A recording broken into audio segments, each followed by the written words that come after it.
ሰላም ሰላም እንዴት አላችሁ? ለቻናላችን አዲስ ከሆናችሁ ሰብስክራይብ በማድረግ ቤተሰብ ይሁኑ። እማዬ በድጋሚ እንዴት አደርሽ? ተመልሼ መጥቻለሁ። እንዴ ልጄ ጭንቅሉ በድጋሚ እንዴት አደርሽ ማለት ምን ማለት ነው? ትምህርት ቤት መሆን አልነበረብህም እንዴ? ወይስ ጥፋት ሰርታ ነው? እናቴ ወደ ቤቴ የመለሱኝ የትምህርት ቤት ክፍያ በጊዜው ስላልተከፈለ ነው። ምን? እንዴት? እንዴ እማዬ ለምንድን ነው እንደተገረመ ሰው እያስመሰልሽ ያለሽው? ካለፈው ሳምንት ጀምሮ ደጋግሜ ነግሬሽ ነበር እኮ። አንቺ ግን ግድ አልሰጠሽም እንጂ። ወላጆች እኮ የልጆቻቸውን የትምህርት ቤት ወራዊ ክፍያ መክፈል አለባቸው። ካልከፈሉ ደግሞ ልጆቻቸው ወደ ቤት ይላካሉ። ለዛ ነው የመጣሁትማ። እንዴት ቢደፍሩኝ ነው እንደዚህ አይነት ትርጉም የለሽ ነገር የሚያደርጉት? እንዴት ቢደፍሩኝ ነው ልጄን ወደ ቤት የሚልኩ? እማዬ ከፍለሻል? ንገሪኝ እስቲ ከፍለሻል? አልከፈልሽም አይደል? ደጋግሜ እኮ ነግሬሽ ነበር፣ ግንማ አልከፈልሽም። ያው ችግር የለም አትጨነቂ። አንቺ ብቻ ተረጋጊ እናቴ። እኔ ከበፊት አስቀድሜ እንደነገርኩሽ ትምህርት ለእኔ የማይሰራ ከሆነ ወደ ኳስ ተጫዋችነት ነው የምገባው። እናም እንደነ ሜሲና ሮናልዶ ታዋቂ የእግር ኳስ ተጫዋች ነው የምሆነው። እማዬ አትጨነቂ፣ ያለኝን የእግር ኳስ ጥበብ ለዓለም አሳያለሁ። ታላቅ ተጫዋችም ነው የምሆነው። አፌህን ዝጋ ልጄ ችንክሉ። ምንም እንኳን የእግር ኳስ መጫወት ብትፈልግ መጀመሪያ ወደ ትምህርት ቤት መሄድና ትምህርትን መከታተል አለብህ። ቶሎ በላውን ወደ ትምህርት ቤት እንሄዳለን። ክቡር መምህር፣ ለምንድን ነው ውድ ልጄን ከትምህርት ቤት አስወጥታችሁ ወደ ቤት የላካችሁት?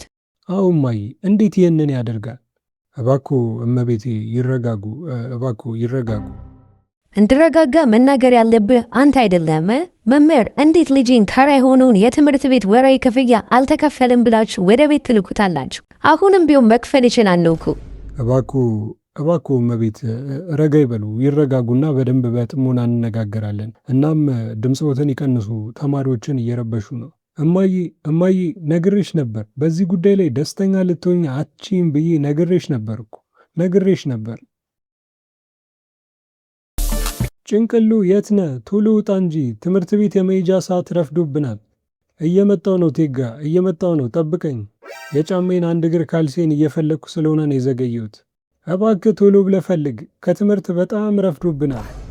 እንዴ ጭንቅሉ፣ ይህ ምን አይነት የካልሲ አደራረግ ነው? ቆይ ምን ነካ? አቀይረኸዋል እኮ። ቴጋ ነገርኩ እኮ የአንድ እግር ካልሲ ጠፍቶብኛል። ስለዚህ የሌላ ካልሲ ነው ያደረግኩት። እንደውም አዲስ ፋሽን ይመስላል። ትምህርት ቤት ውስጥ ደግሞ አንዱን እሸፍነዋለሁ፣ እናም ሌላኛውን አያዩትም። የዜግነት ክብር በኢትዮጵያችን ጸንቶ ታየን ሕዝባዊነት ዳር እስከ ዳር በርቶ። ወይኔ አይ ቴጋ ያሳዝናል። በቃ በሰዓት አልደረስንም። የዜግነት ክብር ማለት ከጀመሩ እኮ ቆይተዋል። ነግሬ ነበር እኮ ጭንቅሎ፣ ነግሬ ነበር። እንደረፈደብን ነግሬ ነበር። አትጨነቅ ቴጋ፣ ማንም ሳያየን ሾልከን እንገባለን። እሺ? እና ማንም አያገኘንም። አሁን ቶሎ መግባት አለብን። እሺ በቃ አንተ ቀድመህ ግባ። እሺ ቴጋ። አይ አንተ መቅደም አለብህ ጭንቅሎ። አንተ እኮ የኔ መሪ ነህ፣ እኔም ያንተ ተከታይ ነኝ። ስለዚህ ቅድሚያ መሄድ ያለብህ አንተ ነህ። እሺ በቃ እንግዲህ አንተ ካልክ በመጀመሪያ የምገባው እኔ ሆናለሁ። ችግር የለውም። እናንተ አርፋጆች፣ ጭንቅሉና ቴጋ ወደዚህ ኑ።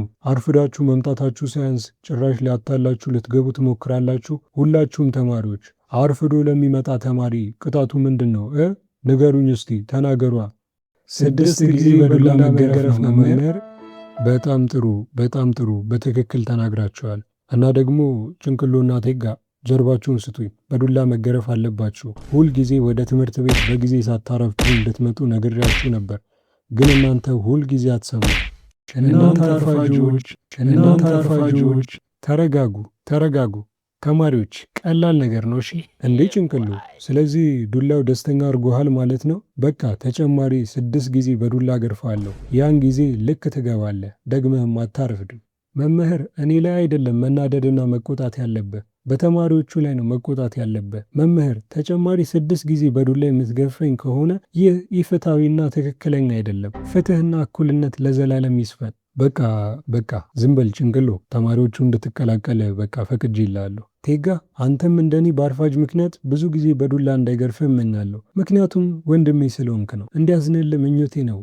ቴጋ ጀርባህን ስጠኝ፣ አንተንም እገርፍሃለሁ። ሁልጊዜ የጭንቅሎን ፈለግ ነው የምትከተለው። ሁልጊዜ ኧረ ወይኔ ኧረ ወይኔ መምህር ዱላው ከ6 በላይ ሆነ እኮ እንዴ! በጭንቅሉ ላይ የተነደድከውን ንዴት እኔ ላይ ነው እንዴ የምትወጣው? ቴጋ ወንድሜ አይዞህ፣ የኔን ንዴት እየተወጣብህ ስለሆነ ነው። አይዞህ። እባካችሁ ሁላችሁም ከንቱና ማይረባ ንግግር መናገራችሁን ማቆም አለባችሁ። እናም አሁን ሁላችሁም በጥሞና ልታዳምጡ ይገባል። አስታውሱ፣ በዚህ ትምህርት ቤት ውስጥ እያንዳንዳችሁ ልትከተሏቸው የሚገቡ ደንብና መመሪያዎች አሉ። እናም ማንም ትምህርት ቤቱን ማቆሸሽ የለበትም። እንዲሁም ሴቶች ደግሞ በቀጣዩ ሳምንት የሚኖራችሁ የፀጉር አሰራር ቁጥርጥር ብቻ ነው እና ለወንዶች ደግሞ ስርዓቱን ያልጠበቀ የፀጉር ቁርጥ በፍጹም አንቀበልም። እናም እነዚህ ስርዓት አልባ የፀጉር ቁርጦች እንደ ፓንክ፣ ድሬድ እና ሌሎችም ከተቆረጣችሁ እያንዳንዳችሁን ከባባድ ቅጣት ነው የምንቀጣችሁ። ለወንዶች የሚፈቀደው የፀጉር ቁርጥ ኖርማል ብቻ ነው። ትንሽ ከፍ ቢልም ችግር የለውም። እንደውም እንደ ጭንቅሎ መላጣ ማድረግም ትችላላችሁ። አዎ እኔ አሸናፊው ጭንቅሎ ነኝ። አፍህን ዝጋ ጭንቅሎ።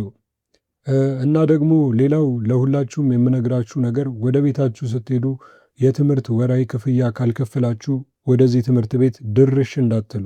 ትላንትም ነግሬያችሁ ነበር፣ ግን ከእናንተ መካከል ዛሬም ሳይከፍል የመጣ ተማሪዎች አላችሁ። እናም ስማችሁ ከዚህ ስም ዝርዝር ውስጥ ካለ እባካችሁ ወደዚህ ውጡ። አበበ ዋለልኝ፣ ከበቡሽ ደስታ፣ እንዲሁም ጭንቅሎና በመጨረሻም ቴጋ። ወንድሜ በቀል። ኧረ ቴጋ ነገሩን ቀለል አድርገው፣ ኖርማል ነው እኮ። የኔ አባት እኮ የግማሽ ክፍያ ተርም ላይ ነው የከፈለው። ጭንቅሎ የኔ አባት ደግሞ መክፈል ሲፈልግ ነው የሚከፍለው። እኛ ምንም ችግር የለብንም። በቃ አታስብሽ። እናንተ ዝም በሉ፣ አፋችሁን ዝጉ።